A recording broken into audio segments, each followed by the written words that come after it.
Kindly subscribe to YouTube channel and follow on Facebook page at Dr. Zabby's Talk Show.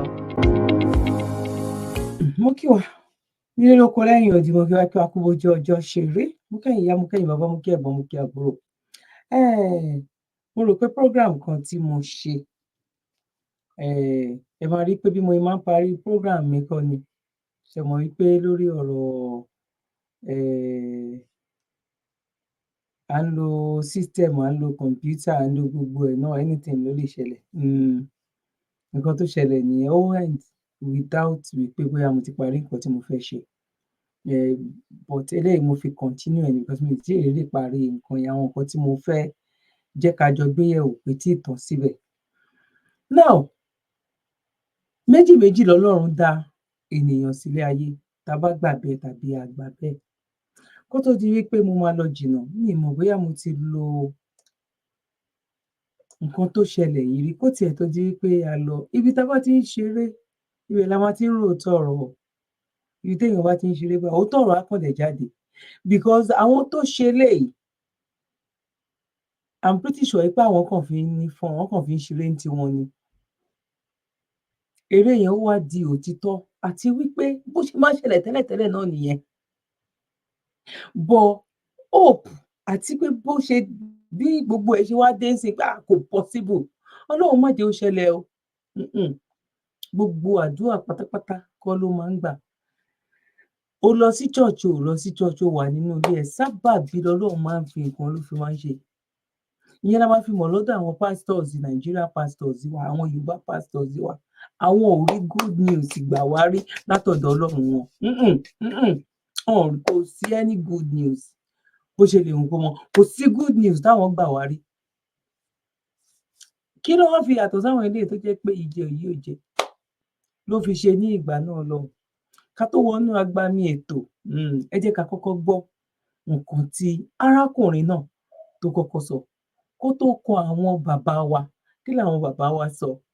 Ẹ darapọ̀ kò tí ì léètì kò tí ì léètì ẹ ti ń kọ ìtàn burúkú sílẹ̀ báyìí kó tó di wípé àwa ọmọ wa gbé stamp lé finally bọ́ ẹ ṣì wà láyé sìn because gbogbo kíní ó ṣojú yín ẹ̀yin náà mọ̀ sí ẹ mọ gbogbo bó ẹ ṣẹlẹ̀ but ẹ dẹ̀ mọ òtítọ́ ọ̀rọ̀ kó tó di pé a lọ sí ọ̀dọ̀ àwọn bàbá wa àwọn bàbá wa ẹ jẹ́ kí a kọ́kọ́ gbọ́ nǹkan tí arákùnrin tó sọ náà.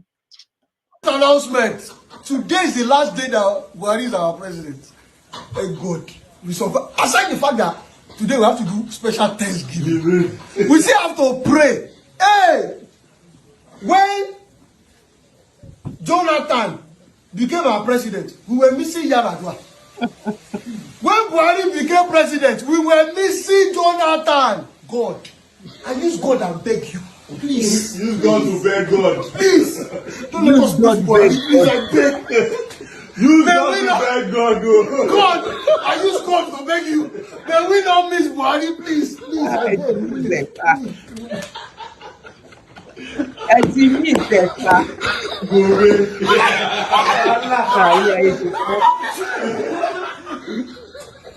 If you don't miss Buhari,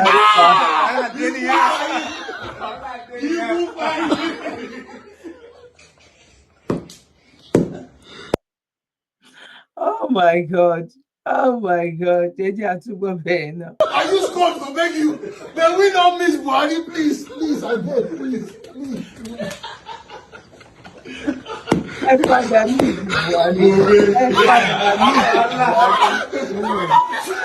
Ẹ padà ní Buhari ni. if you don't miss Buhari, Ohun tí tá a bá ṣe normal. Tí tó ní kálukú bá ló ń rẹ̀ pé kó ẹ̀yin tí ẹ bá máa ń bá mi ká lọ lórí ètò yìí ní gbogbo ìgbà mo ní tí bàbá wa Bọ́lá Ahmed Tinubu kó fi Nàìjíríà kó fi ṣe the most expensive champagne ni mo máa ń tẹnu mọ́ ní gbogbo àgbáyé kó jẹ́ pé champagne yẹn owó tí wọ́n lè fi tó wà nínú àkáǹtì àwọn ọmọ ọba Dubai or àkáǹtì gbogbo Dubai wọ́n fi rà kán fi ṣe bóyá dá tó, ẹ jẹ́ ká lò wípé kó tún dáa ju Dubai lọ. Ìjọba tó ń bọ̀ ó máa wá bàjẹ́ ni. Torí pé wọn ò lè rí ojútùú ẹ̀ ṣe. Ẹ̀yin náà wo program tí mo ṣe, mo dẹ̀ ti ní mo máa lo fídíò yẹn ní gbogbo ìgbà ni. Fún àǹfààní àwọn tó bá ì tí bá pàdé, bọ̀ mo ti gbàgbé. Next màá máa lo fídíò yẹn ní gbogbo ìgbà yìí pé ṣé léyìí lè yá? Ìmọ̀ bó ṣe rí. Ẹ dẹ̀ ní káwọn èèyàn kó wá. Ẹ fẹ́ gbé kọ̀ǹpútà fún wọn, ẹ dẹ̀ ya picture pẹ̀lú wọn, ẹ ṣe fídíò pẹ̀lú wọn. Ẹ lẹ fà á lé wọn lọ́wọ́ kán dúró. Ẹ fà á lé wọn lọ́wọ́ tán. At the end of the day, ẹ dẹ̀ ní kán rọra gbé sílẹ̀. Ẹ dẹ̀ ní kán máa lọ. Ẹ máa bá wọn sọ̀rọ̀ lọ́jọ́ iwájú. Àwọn nǹkan tó jẹ́ wípé ó critical, ó kọjá bẹ́ẹ̀ tí ò ṣe máa fẹnu sọ, ìlú yẹn ló ti máa ń ṣẹlẹ̀. Ẹ jẹ́ ká sáré lọ gbọ́ ti bàbá wa olóríire kan ká tó wá gbọ́ àwọn ti bàbá wa tá à ń bẹ̀. Àwọn tá à ń bẹ̀, àwọn ló yẹ ká fún ní surname wípé because surname kan wà, àwọn kan wà tó ń pè ní bàbá là ń bẹ̀. Ọlọ́run là ń bẹ̀. Àwọn eléyìí kó tó di wípé ó late, àìlè yí àkọọ́lẹ̀ padà fún wọn because ibi tán narí mọ́ ọ̀nà gbabẹ̀. Kán lọ fọwọ́sowọ́pọ̀ pẹ̀lú bàbá wa Akíntóyè. Kán fa Ìgbòho mọ́ra, kán mọ̀ wípé okay, ẹ jẹ́ ká jókòó sórí round table. Ibi tẹ́yin ṣe dé yìí, èwo la lè fi kún yín lọ́wọ́? Torí ẹ mọ̀ wípé kò sí ọ̀nà níbi tí nǹkan tó wà nílẹ̀. Kódà gan àwọn tẹ́ ń campaign fún gan kò sí ọ̀nà nínú wọn. Kó tó di pé mo gbé bàbá wa olóríire yẹn wá, jẹ́ kí n kọ́kọ́ reserve bàbá wa olóríire. Jẹ́ kí n gbé bàbá wa yìí wá ná. Bóyá tán sì lè pààrọ̀, tán sì lè níbi tí ọ̀rọ̀ yìí dé nsìn. Bóyá nǹkan because àwa ọmọ wọn kan sì máa ń pè wọ́n. Àwa ọmọ wọn kan sì máa ń pè wọ́n. Bóyá ó sì lè tún rò wípé nǹkan táwọn ọmọ yìí ń sọ, ó mà dàbí wípé ó mà ti wá ń débẹ̀ báyìí nsìn. Torí à ń jẹ́ kó yé wọn wípé lẹ́yìn Ọlọ́run, ẹ̀yin náà ló tún kù o. Ọlọ́run ò ní bọ́lẹ̀ wá ṣe kinní yìí. Ẹ̀yin àgbààgbà tẹ́ ṣì wà ń bẹ̀, ẹ túbọ̀ pera yín jọ. Àbọ̀ wo lẹ fẹ́ lọ jẹ́ fún bàbá wa Awólọ́wọ̀? Irú kí la fẹ́ máa sọ nípa tiyín tẹ́ ẹ bá kúrò? Ọ̀rọ̀ tí wọ́n yàtọ̀ sí pé a fẹ́ dàlúrú. Ìlú gan fúnra rẹ̀ ti dàrú, ìlú gan fúnra rẹ̀ ti pínra ẹ̀. Kọ́kọ́ dẹ̀ ní kóníkálukú kó lọ ń pe àwọn tó máa ń pín kinní wá pé ibo ni wọ́n máa mú, ibo ni tìẹ dé. Ó ti bàjẹ́, ó ti dàrú, ó ti pín yẹ̀kẹ́. Ẹ jẹ́ ká lọ gbọ́ nǹkan tí bàbá wa sọ. Then Tinubu versus Bodejo, what has it got to do with the price of milk? I said to you that if I want to relocate, now by that time, 78 going to 79, I might go. If we had been shouting, and I am happy the president has signed the new electoral bill, if by whatever chance he gets to the villa, I won't be part of this country. And I'm not joking. I'm not joking. I can go to Ghana, live in Ghana, and be watching you with a binocular from afar. You will see what will happen. Say this is Alpha Beta in Lagos. It will create some altar beta somewhere to carry your money and carry the thing. His wife will now be Senate president. His son will be governor of Lagos. His daughter will be Yoloja of Nigeria. What has he done to prove that he deserves to be honored by anybody in this country? It goes around there. Is how? Nothing personal. In fact, my niece called me, Deola Macaulay. He said, Mommy, you know some of their people are spinning that he gives me money. That Bola gives me money. Let him bring the money. I will tell him to follow me to Lagos Island. People who are hungry are there. I grew up there in Lagos Island. I went to that popular school, St. John's School at Oloya. Played the local football there. I grew up there, not in Ikoyi here. But we thank God today we were educated. My parents were, my father was a civil servant in the Ministry of Defense till he retired. My mother was a nurse in the island maternity. They sent me to school. And they thought the rascality of Lagos was so much. So they shipped me to Ijebode Grammar School. And even if I come back again, I'll go back to Ijebode Grammar School. Because that was where ethics, the fear of God, what you expect you to be, to live up to be. Money is not everything. It is your character that counts. Because the day you pack up, and you never know, when the angel comes, say it's time out. Don't tell him, give me 2 minutes. No, you are gone. Remember Alexander the Great, that great general that ravaged the whole world, made so much money, made so much asset. In the end, on his way back home, he fell ill. He called for his doctors. He said, I am likely to die, but make sure that coffin, you put my hands out. Because he started doling out all the assets he has acquired, and said they should leave his hands outside the coffin so that people will see that he's going home with zero. Isn't that enough lesson? If he hasn't been to school, let him go and read history.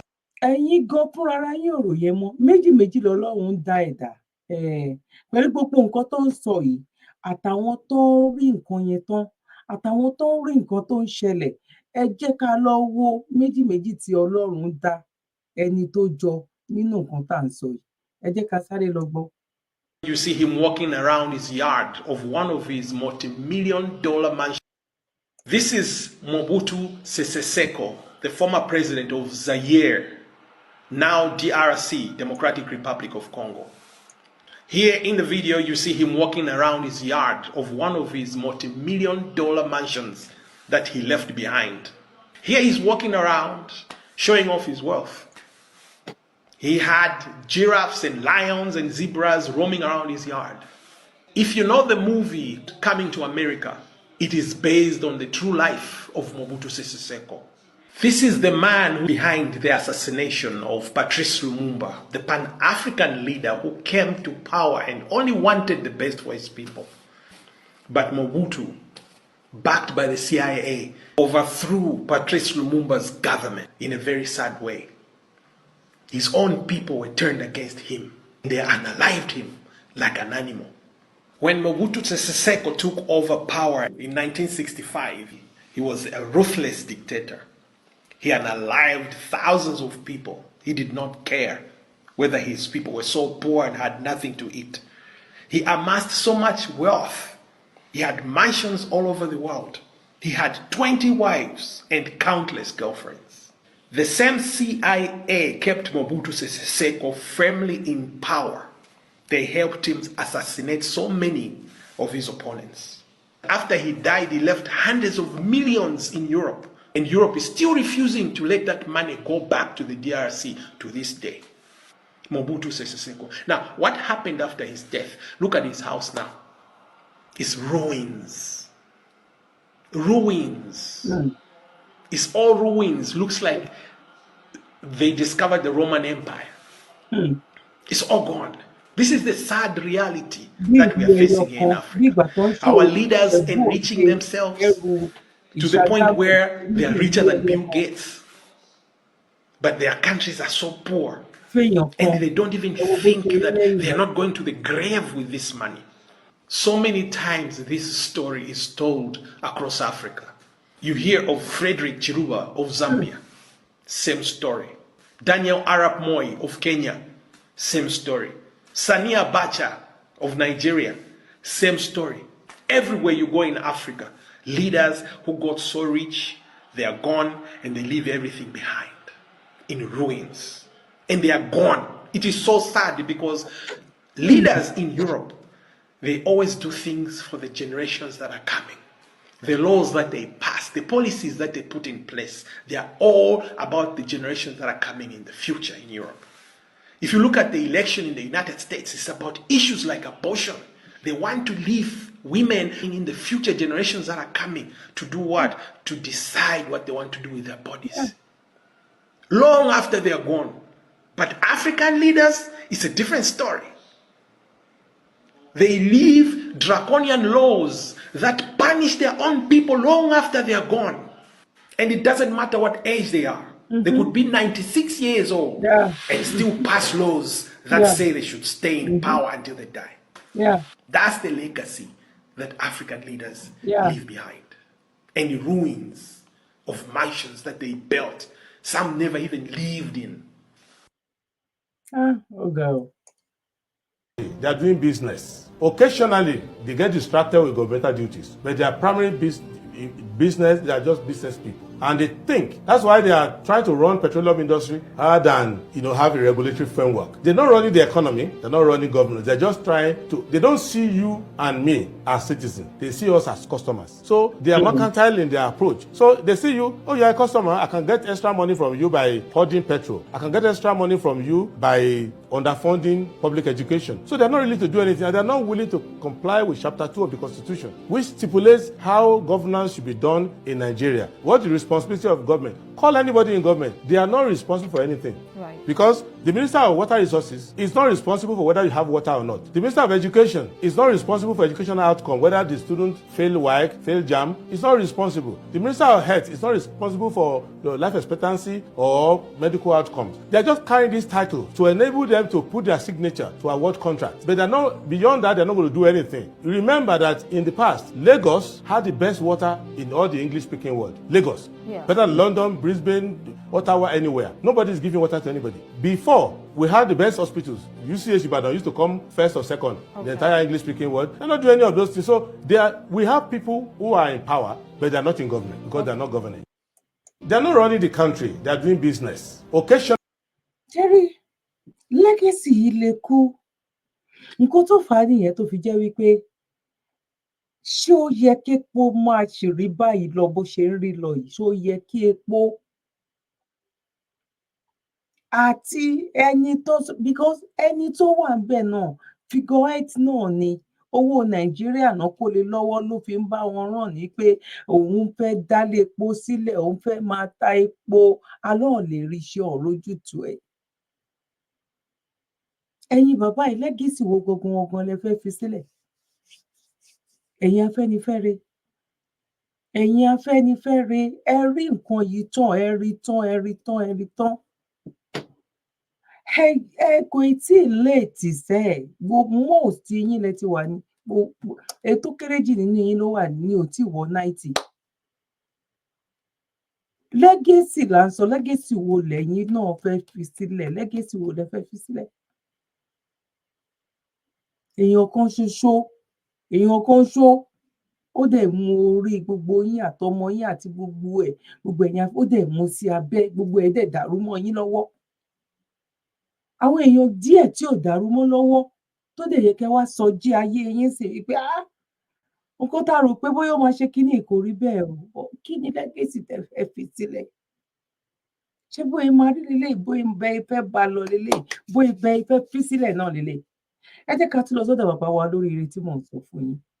Àwọn tó lè jẹ́rìí sí ọ̀rọ̀ tó ń lọ yìí, bóyá tí àwọn Afẹ́nifẹ́re tán bá rí eléyìí, bóyá tán bá tún gbọ́ eléyìí á wò pé ṣáwọn ò jègún wọn yọ báyìí? Ṣé ìwọ̀ kọ́ làwọn dẹ̀ ń jẹ yìí? Ṣé bóyá yẹ kó rí leléyìí? Ṣé nǹkan tó wà ńlẹ̀ leléyìí? Ṣé bóyá yẹ káwọn ṣe leléyìí? Ẹ bá wa pín ètò yìí, ẹ bá wa fi kọ́mẹ̀ntì tí yín sílẹ̀, ẹ bá wa tẹ like. Ẹ ṣe ń kí mi pé mo kú ètò, èmi náà kí yín pé a kú bójú ọjọ́ ṣe rí. Ẹ jẹ́ kí n sáré lọ sí ìpolówó, mi ò ní jẹ́ kó gbà wá lákòókò torí nọ́mbà ti wà ńbẹ̀, kẹ́ ẹ kọ nọ́mbà sílẹ̀ tẹ́ bá ti fẹ́ pè wọ́n.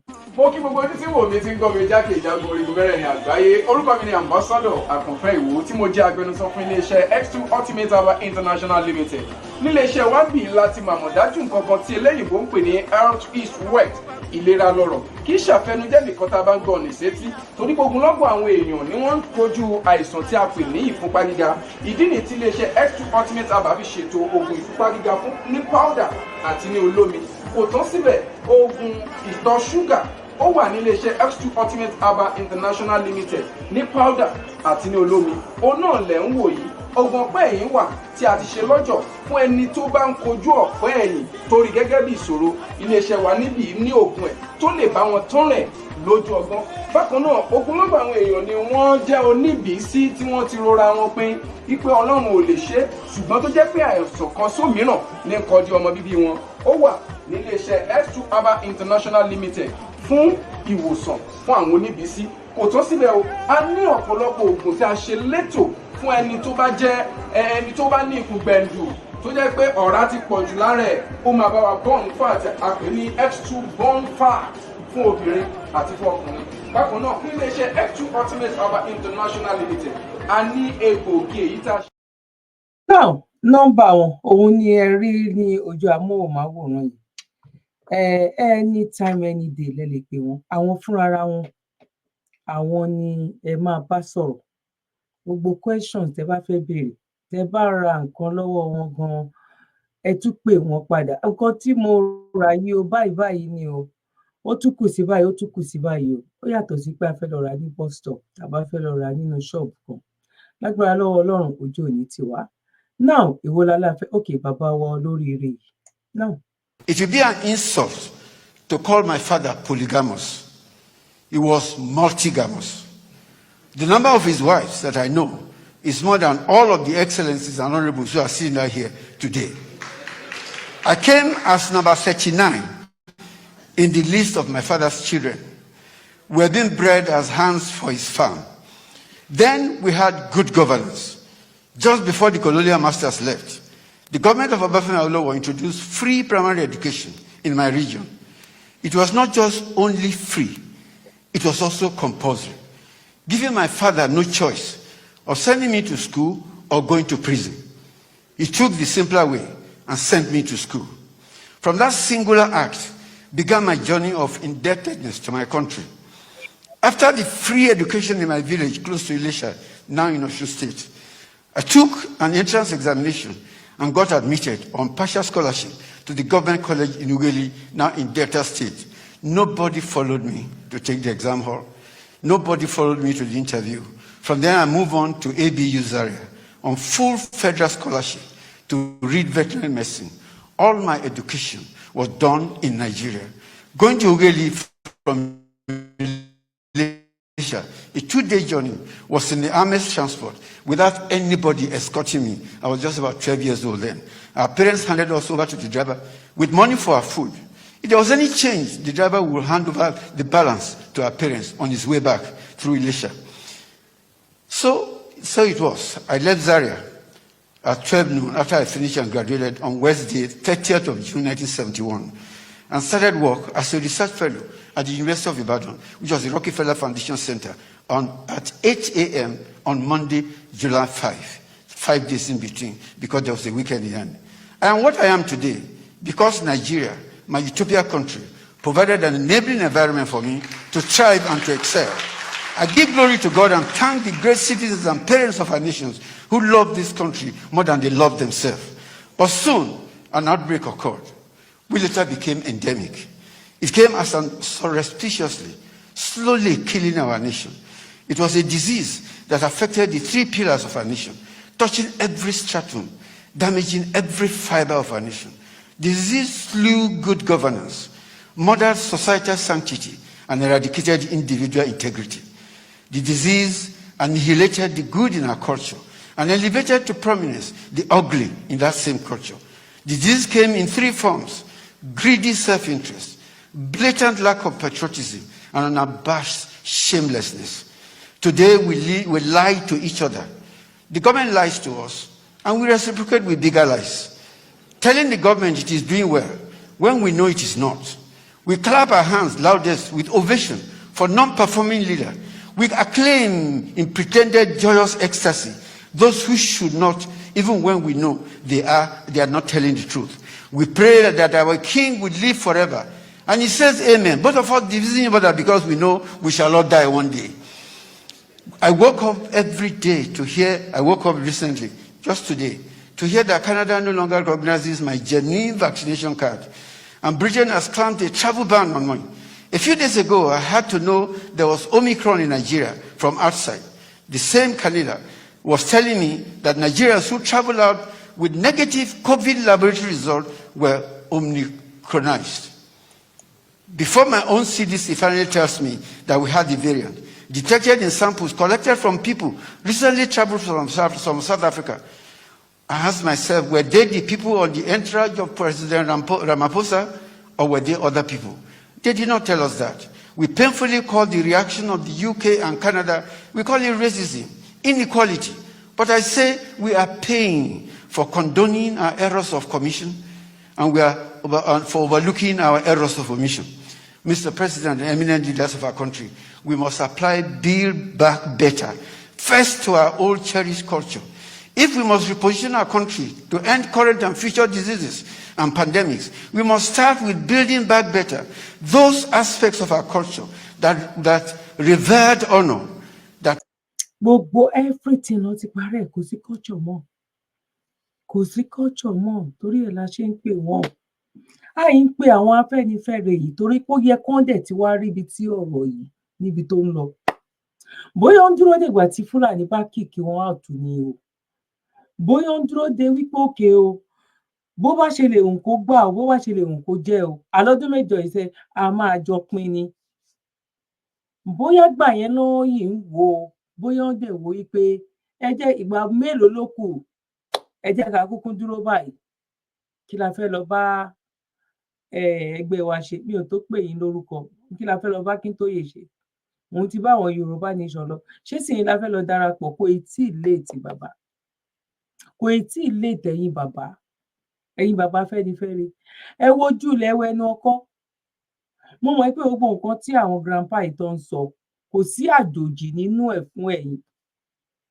Ẹ wá wo bí ilé ayé tẹ ìwà nínú ẹ̀ lọ́wọ́lọ́wọ́ báyìí, ẹ wà nínú ẹ̀ lọ́wọ́lọ́wọ́ báyìí. Ta la wá fẹ́ finú tọ́ nínú àwọn tán jẹ́ àgbà Yorùbá? Ibo la fẹ́ sá lọ gọ́nsìn gangan náà? Ta ló lè gbà wá sílẹ̀ gangan sìn náà? Ẹ jẹ́ ká lọ gbọ́ ti bàbá Fẹ́mi Fálànà, torí gbogbo wọn ọmọ nǹkan táwọn bíbù yẹn tó ń ṣe. Ẹ jẹ́ a gbọ́ bàbá Fẹ́mi Fálànà. Stand up. You know what Nigeria have? Okay. And freedom. And you will know the meaning of Nigeria. Trust me. When you know the meaning of revolution and freedom, you will know the meaning of Nigeria, that country. He wants TikTok. Because they know when Nigeria stand on its feet, then the whole Africa will stand. In this way, they will never want to see Nigeria stand on its feet. That is nǹkan tí man tí bàbá grandpa tí mo gbé kúrò ń sìn yìí o, nǹkan tó ń sọ. Àwọn ìlú míì tó ń jẹ́rìí sí wípé ṣé irú yẹn gbọ́dọ̀ wà? Kéèyàn kan wá ní ẹ pín. Díẹ̀díẹ̀ ló kàn wọ́n máa ṣẹlẹ̀ pé jẹ́ ká máa manage ara wa. Àwọn people yìí hàn lè fún yín 100%, but 70 tó ń ṣe yìí náà, ẹ jẹ́ ká máa tì í lọ bẹ́ẹ̀. Wọ́n tiẹ̀ wá ṣe tẹ́ẹ̀nì mọ́ sìn. Wọ́n ní kí oníkálukú máa jẹ ọ̀tá rẹ̀, tàbí báwo la fẹ́ sọ? Gbogbo àwọn kinní ìdẹ̀ náà ń gbọ́. Ẹ wá lọ gbé ère ìyàwó Tinubu sí Ilé Ifẹ̀. Ẹ fún láì máì tí parí exam, láì máì tí dé half time exam, ẹ dẹ̀ ti ń fún ní result wípé ọmọ pass, congratulations. Ibo náà ti ń ṣe gbogbo nǹkan yẹn? Nàìjíríà lẹ ti lè rí. Nigeria láti lè rí. Because Nigeria is the academic pillar of the whole Africa. Africa, stand up. You know what Nigeria have? Maybe there are even millions of Nigerians who don't even know what Nigeria have. When you say this, so many people will say, no, Nigeria is nothing, Nigeria is nothing. Come That's on. a lie. We are not talking about people in numbers. We are talking about what that country had. We are talking about what that country have done before for Africa. Tell the truth. Do you know what in 1950s, do you know? Let's talk about even 70s. What Nigerian soldiers have done for Africa. Talk about it. Every country that get themselves today, they in the help from Nigeria. Every country in Africa that get themselves today in the help of Nigeria. Nigeria, stand up. Africa who was chasing Nigerians, I told them. I made a video about South Africa. I told them the time that you South Africans were crying for freedom, Nigeria was the one dying for you people. So every country, when you talk about this, people say, no, Nigeria is nothing. Don't talk about it. But you don't know what Nigeria have done for Africa. Not for themselves, but for Africa. This guy gave me hype. Sacrifice for Africa. Nigeria have become the mother and the father of Africa. They were sacrificing for every country to get on its feet. Go and ask people who know the story much. They will tell you. I swear to God. In this way, I try to base my eyes on Nigeria so much, whatever is going there. I feel the pain that they are feeling right now. I feel pity for the people's youngest peoples in Nigeria. The future of Nigeria. The future of Nigeria depends on the African hand, not only Nigerians, but in our hands. We the African youth. The future of Nigeria, when it collapses to the ground, they know that the future of Africa is going to the ground. Every freedom fighter, go and ask them, they will tell you this. Because when you go into history of liberation, freedom, you meet Nigeria down there. All my Nigerian youth, stand up! Right? That's why every freedom fighter is looking up to Nigeria. Ask yourself this question. Why every freedom fighter is facing Nigeria that much? Why? Ask yourself that question. There is something behind it. If you are not a revolutionary, you couldn't find it. This guy give me hype. You look into Nigeria, you couldn't find it. You can. But that country is being demolished by the devil who is there and being used by the African enemy to destroy that country because they know what that country contains in Africa. All the youth of Africa, you're not gonna let Nigeria fall. Contain the heart of Africa. When it is destroyed, then we are dead. Africa is dead. Trust me. When Nigeria is dead, then come on. If I get your heart in my heart, and if I'm dead, then how will your heart function? It won't. Get your heart. Then Nigeria get the heart of Africa. When Nigeria is dead, we are gone. Trust me. Whoever tell you this is not lying to you. It's not supporting Nigeria just in vain. No. I am not the only one to talk about this. I am not the first person who talk about this. You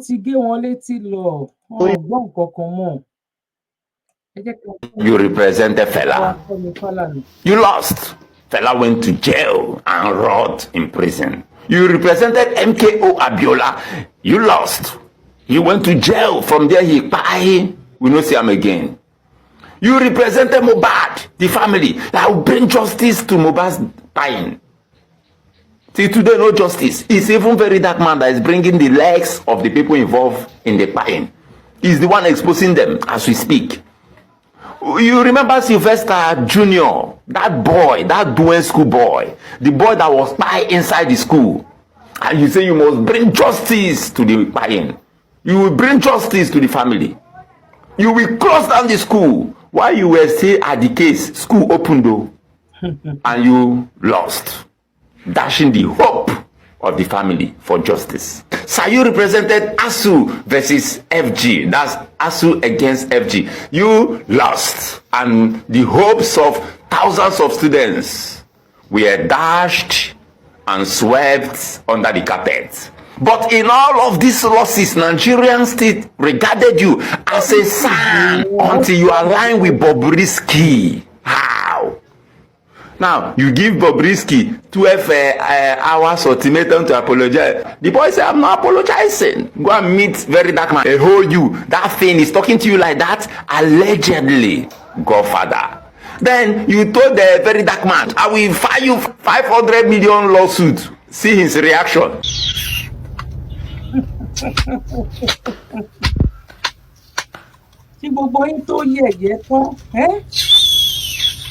My advice to you, sir, is join very dark man. Ẹ mọ òtítọ́ ọ̀rọ̀ ẹlẹ́dàá àwọn kan àwọn ló ń yẹ̀yẹ́ yín náà ń tú yín fó báyìí. Ẹ mọ òtítọ́ ọ̀rọ̀ ẹ mọ ìyà tó ń jẹ ìran yín. Ẹ mọ ìyà tó ń jẹ àwọn ìran yín. Ẹ mọ ìyà tó ń jẹ wọ́n. Ẹ mọ̀. You have been losing all the cases we know. Apart from those political cases, I don't know about political cases. They call you human rights activist. I am interested in how many of those human rights cases you have won. I don't know about politics. Now,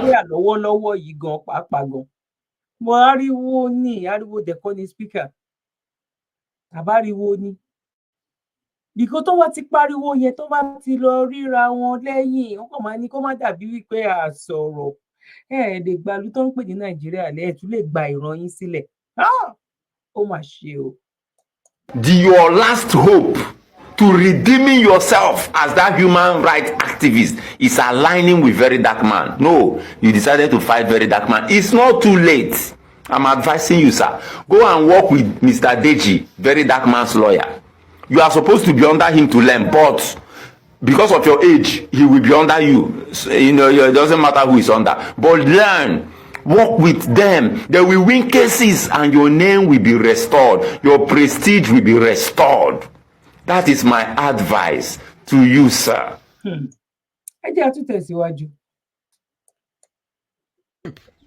He is among those being. Good morning, Nigerians. Now, wow. Only me cannot hear this one. Just watch it and see. Somebody sent me a video, a politician, a renowned politician, sent me a text. A very big politician, I won't call his name, and I won't call the position he's holding. So, and he told me that I should read this thing out. He said, "Good evening, sir. Sir, there is a cult in Nigeria whose members that are male sleep with male in Nigeria to renew that political control. They are not homosexuals by nature, but they are made to have sexual intercourse with fellow men so as to keep being politically relevant. They do this intercourse 3 times a year. I believe Bob is their pimp. He is among those being slept with, along with some other gays. Are you aware he does parties without camera? Those parties are being organized and funded by those cult members during their constant rituals.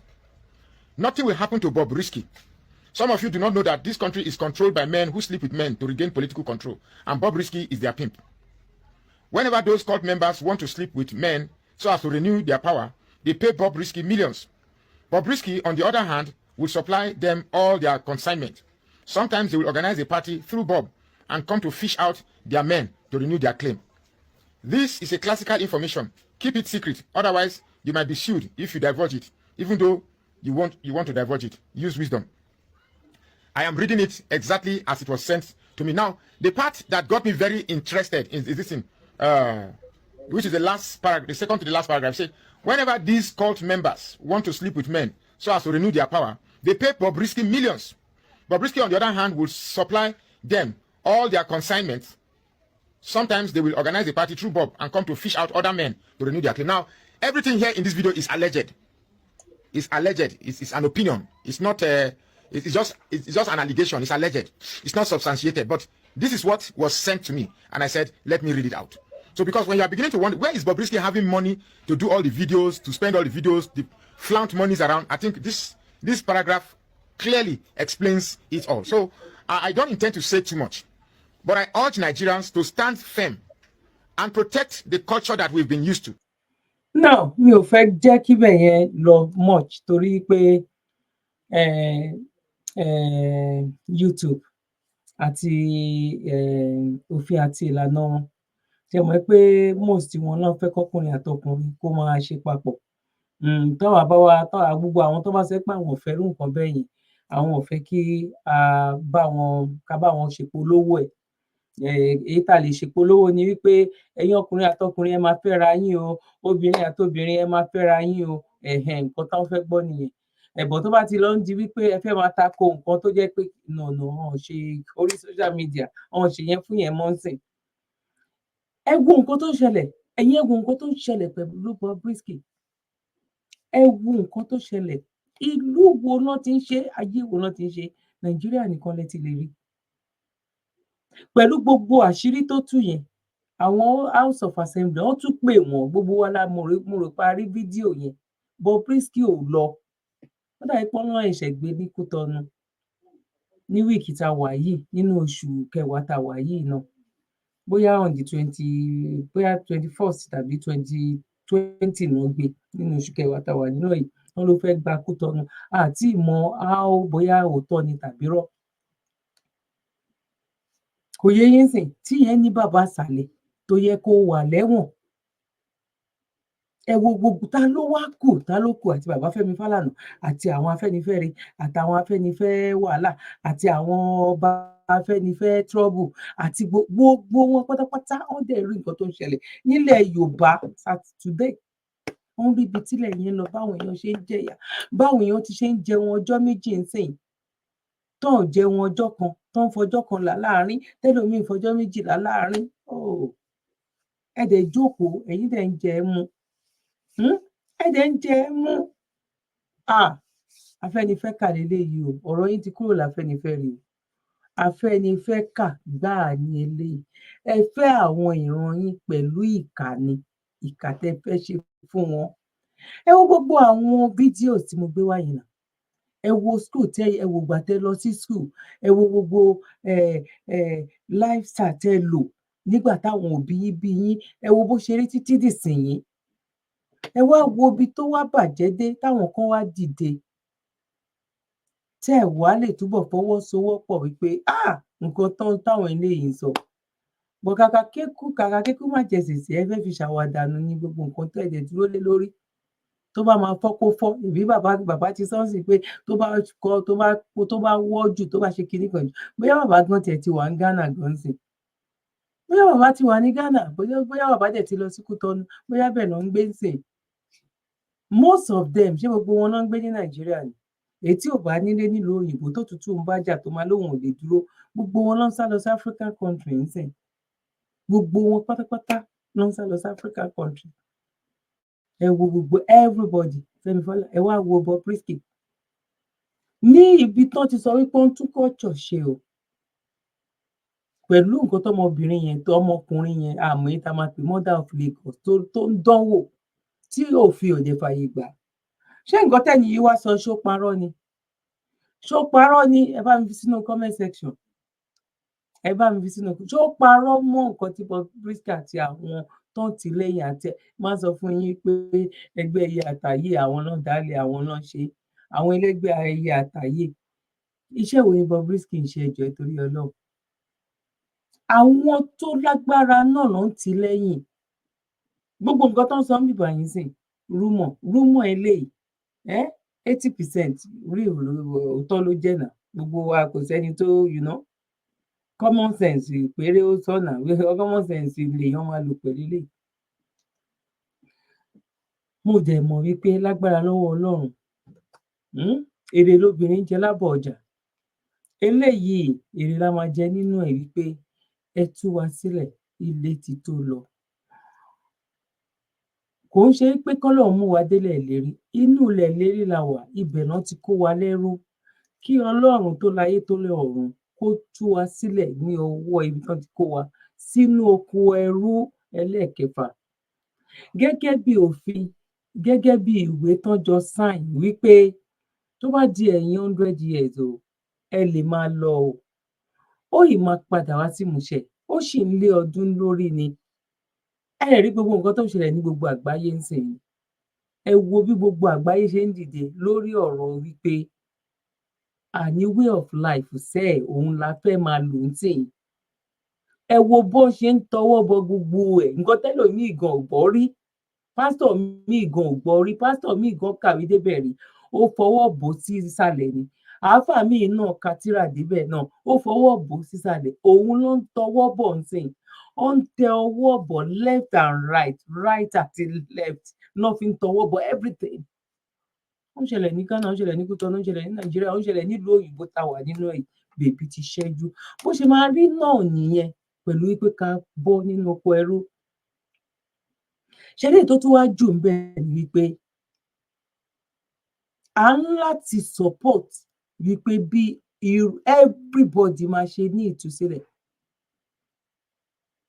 Torí pé kí ni? Ó máa ran ọ̀rọ̀ ìgbésí ayé ta fẹ́ gbà yìí, ó máa ràn wá lọ́wọ́. Àwọn tó nígbàgbọ́ nínú ìṣẹ̀ṣe nsìn, ẹ gbọ́, àwọn tó nígbàgbọ́ láti padà sílé, táwọn náà bá ti ń lọ bí 30%, kò yé yín sìn, káwọn mùsùlùmí náà wà bí káwọn tó láwọn fẹ́ padà sílé, ọ̀n fi ara ní Christian tàbí mùsùlùmí. Ó kàn ní ẹ má bú ìran wa mọ́ ni, ẹ jẹ́ kó ní kálukú máa ṣe títí ẹ̀. Ṣé rí tí àwọn yẹn tó bá pé 60% tó tí làákàyè wọn tó ti yé wọn, kíní yóò máa ràn wá lọ́wọ́ ni. Yorùbá nation kọ́ wọ́n sọ pé ọ̀rọ̀ ẹ̀sìn ni, tá bá ń fọ̀rọ̀ sábẹ́ ẹnu sọ tàbí báwọn náà ṣe ń sọ, ó pààrin àjò wa yìí lára torí àwọn pípù yìí tán kù. Àwọn ń polówó sí ẹ̀sìn àtọ̀runrìn wá wọ́n ní ìwé wa sọ fún wa wípé ká má sọ nǹkan kan nípa bí ìlú bá ṣe rí, ìwé wa sọ fún wa ká má bú ìjọba, ìwé wa sọ fún wa wípé ẹni tó bá ṣẹ̀ tó bá dọ̀run ló máa lọ jẹ̀yà, ìwé wa sọ fún wa ló ń tẹ̀lé. Àwa la máa gbèjà ara wa, àwa tá a lè fẹ́ gbèjà ara wa ìgan àti ìtó. Làákàyè oníkálukú dẹ̀ ti ń padà wá sílé ńsìn. Àwọn náà dẹ̀ mọ̀ wípé táwa náà bá pọ̀, kò yé yín sìn, a máa lè tún wá fèsì reality. Torí ẹ̀ mo máa ń sọ, mò ń tẹnumọ́ wípé ọ̀rọ̀ ẹ̀sìn kọ́ ọ̀rọ̀ ẹ̀sìn pé èèyàn ètò ẹ̀sìn kọ́kọ́ leléyìí. Ọ̀rọ̀ freedom, báwo la máa ṣe ní ìtúsílẹ̀ tí oníkálukú máa lè máa dá ronú ara ẹ̀, tá à ní máa tẹ̀lé ìwé kan ló sọ wípé ìgbà báyìí ni tí n bá ti só nǹkan báyìí ni kí n ṣe, tí n bá yá nǹkan báyìí ni kí n ṣe, tí n bá fẹ́ wọlé ẹsẹ̀ ọ̀tún ló yẹ kí n fi wọlé, ìwọ náà òun láti máa ṣe bẹ́ẹ̀, eléyìí náà òun láti máa ṣe bẹ́ẹ̀, ẹ̀yin tẹ́ bá ṣe nǹkan míì máa lọ ní rọrùn wọ̀. Oníkálukú mọ̀ wípé nǹkan tóun bá nígbàgbọ́ lé lórí ibẹ̀ lòun ti máa rí ọ̀run títí òun wọ̀. Ká fira wa sílẹ̀ so that a lè jọ tọ̀ sójú kan náà, bọ̀ nísìnyí a lè rí tọ̀ kankan tọ̀ sójú kan náà bí mo bá yín sọ̀rọ̀. Ohun tí oníkálukú bá fira wọn sílẹ̀, táwọn tó ń padà sílé yìí orí wọn náà ń tanná sílẹ̀ wípé yes, tí pípadà sílé yìí tó bá pọ̀, ìrìn àjò wa yìí ó tún máa kún lọ́wọ́. Bẹ́ẹ̀ náà ni àwọn tó jẹ́ wípé gbá sódì nínú mùsùlùmí á kún lọ́wọ́ ńgbà yẹn, àwọn tó gbá sódì nínú kìrìsìtẹ́nì á kún lọ́wọ́, but àwọn tó gbá sódì nínú kìrìsìtẹ́nì tó ń kún wa lọ́wọ́ sí kékeré ni, àwọn tó gbá sódì nínú muslim àti kìrìsìtẹ́nì kékeré báyìí ni. Ó ní oníkìíní kan ló máa ń dá nǹkan ẹ̀gbé káràtà tó máa sọ pé ògbó ló máa dẹ́rù ẹgbẹ́, táwọn tó lọ́wọ́ wọn ní àṣẹ ní ìdí ẹ̀kú ni ó rí wípé o ṣakitiyan pé o fẹ́ gbé nǹkan kan, kò ṣe pé òun sùn lọ́wọ́ sí kan wá rí pé bóyá o fẹ́ gbẹ́rù kan tó wúwo no. Bọ̀ àwa tí ó jẹ́ wípé kíní yẹn ń jẹ lógún, bó ní bí brain oníkálukú bá tún ṣe bẹ̀rẹ̀ sí ní là sí, òun ni nǹkan tí mo gbọ́, nǹkan tó ń lọ lọ́wọ́lọ́wọ́ òun ni mò ń sọ yìí. Eléyìí yàtọ̀ sí pé ọ̀rọ̀ ẹ̀sìn kan. Láti ìgbà tán ti ń bú àwọn bàbá wa, kò sẹ́ni tó sọ̀rọ̀. Nígbà tí Elédùmarè náà wá lóhun dé ń sìn, Elédùmarè ló dé. Ara nǹkan tí Yorùbá nation náà bí lélẹ̀, ara culture Yorùbá nation ti bí, nǹkan oríṣiríṣi ló ti jáde lára Yorùbá nation yìí. Torí ọ̀rọ̀ ẹ̀sìn kọ́ wípé bóyá ó ń báwọn ẹlẹ́sìn kan jà, no. Ó ní tó bá dójú ṣùṣù fòrò àlà, ìgbà míì wà tíjà ò bá ṣẹlẹ̀ àní mọ ààyè ara wa, bọ̀ tíjà bá wà oníkálukú máa mọ̀ pé òkè ibi báyìí láàyè mi, òkè ibi báyìí mo dé. Bọ̀ nígbà míì tíjà ò bá tí ì dé, ẹni tí ò ní ṣáàsì, tí ò tiẹ̀ yẹ kó dúró níbì kan máa ní kí ló fẹ́, nǹkan tó máa ní tí tẹ́rú bá pẹ́ nílé á máa pè pàtàn alájọbí. Òun leléyìí, ìyá mi bàbá mi, lórí ibi tèmi dúró sí ni wípé èmi ò bá mùsùlùmí jà, mi bá kìrìsìtẹ́nì jà, mi ò gbọ́ ẹ̀sìn tó bá wù kó ṣe. Ìgbà kan rí ni eléyìí ò ṣẹlẹ̀, nísìnyí náà ìjọ́mọ ènìyàn ló kọ́ ṣe, òun ló ṣe kókó, òun ló ṣe pàtàkì. Mo dẹ̀ mọ̀ pé òun la máa fi rí ọ̀nà yìí lọ. Ọ̀nà yìí tá à ń sọ yìí, nǹkan tá a lè fi rí lọ nìyẹn. Ẹni tó bá ti realize wípé ìjẹ́ ọmọ ènìyàn, ìgbà yẹn ló máa wò wípé ìyà ń jẹ Christian, ìyà ń jẹ olórìṣà, ìyà ń jẹ ẹni tí ò ní nǹkan kan, kí la fẹ́ ṣe sí i? Bọ̀ tó bá jẹ́ wípé nípa rẹpẹ́ ti ní kíní kan, ẹlẹ́sìn mi ni nǹkan tẹ́sìn pọ̀, tó bá ti kọ́kọ́ ní freedom yẹn, nǹkan tí òyìnbó tó fi gbára wọn sílẹ̀ nìyẹn, tó fi ní ìtúsílẹ̀, tó fi ń lo way of life títí di báyìí wá ń sọ yìí. Eku wá ń ké bí eku, ẹyẹ ń ké bí ẹyẹ, ọmọ èèyàn fọhùn bí ènìyàn. Ìwọ tó bá fẹ́ lo way of life, ìwọ tó bá fẹ́ lọ church ọ̀dì ẹ lọ́wọ́ mú, ìwọ tó fẹ́ lọ sí mọ́ṣáláṣí ọ̀dì ẹ lọ́wọ́ mú, ìwọ tó sẹ́pọ̀ gba nǹkan kan ọ̀dì ẹ lọ́wọ́ mú. Wọ́n jẹ́ kó ní kálukú kọ́kàn ẹ balẹ̀ lórí anything tó bá fẹ́ ṣe. Wọn ò fi ẹ̀sìn kọ́ mọ, tọ́mọ bá wá ń dàgbà, nǹkan kí nǹkan tó bá choose, but wọ́n fi way of life, wọ́n fi ń kọ́ ọmọ láti kékeré, wọ́n fi ń guide ọmọ láti kékeré. Kó ṣàtòjí pẹ́sìn dé, ìgbà kan ṣàlàyé ṣe rí, kán tó pààkì ìwé ẹ̀sìn wá fún wa. Ẹwà tún ti ń yà lọ bòmí, ìyẹn tún di inú fídíò mi. Kọ́lọ́run kó ṣe dáadáa fún wa. Mo kí wa wípé akóbójú ọjọ́ ṣe rí mi kíbi tí ẹ bá ti ṣe alábàápàdé ètò yìí. tó bá jẹ́ nígbà àkọ́kọ́ ni ẹ má gbàgbé láti subscribe, ẹ bá mi tẹ like lọ́wọ́ left yẹn please and please and please, ẹ bá mi fi comment sílẹ̀, comment àti like yẹn ó tún máa ń jẹ́ kí fídíò kó rìn, ó máa ń ní nǹkan tó máa ń ní ṣe pẹ̀lú YouTube, pẹ̀lú system wọn. Wọ́n máa rí pé àwọn like fídíò yìí, wọ́n máa lè máa gbé rìn dáadáa. Tó bá jẹ́ pé fídíò tán rí pé bóyá àwọn èèyàn like, àwọn èèyàn comment ni, wọ́n máa rí pé bóyá nǹkan tán sọ ń bẹ kò ní meaning, ṣe understand? Ìyẹn náà pẹ̀lú nǹkan tá a fi máa ń rán wa létí pé ẹ bá wa bí ó bá jẹ́ pé yes lásán gan lẹ́kọ́, ara ẹ̀ náà ni. Bó jẹ́ pé ẹ lò ń bẹ̀ yẹn gan lẹ táìpù síbẹ̀, ara ẹ̀ náà ni. Ẹ kú bójú ọjọ́ ṣe rí bẹ̀ náà, ara ẹ̀ náà ni. Ṣe understand? Sí Ọlọ́run á gbàdúrà. Ẹ má gbàgbé láti tẹ like, ẹ má gbàgbé láti fi comment sílẹ̀. God bless you. Èmi ọmọ yín náà ni Àyè Ọpẹ́ Dr. Zabby's Talk Show, Queen Albert olórúkọ púpọ̀. Mo kí yín o. God bless you. Bye for now. You're welcome. Kindly subscribe to YouTube channel and follow on Facebook page at Dr. Zabby's Talk Show.